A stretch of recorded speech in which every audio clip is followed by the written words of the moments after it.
గట్టు చెబుతుంది అడుగు మన చేప వేట కథలు చెట్టు చెబుతుంది పంచుకొని తిన్న సర్దిరుచులు చెరుకు తోట చెబుతుంది అడుగు ఆనాటి చిలిపి పనులు చెబుతుంది ఎన్టీఆర్ స్టంట్ బొమ్మ కథలు పరుగెడుతూ పడిపోతూ ఆ నూతుల్లో ఈత కొడుతూ ఎన్నేళ్ళో గడిచాయి ఆ గురుతులనే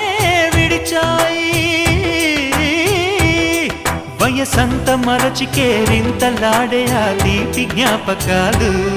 కలకాలం మనతోటే వెన్నంటే ఉంటాయి మనలాగే అవి కూడా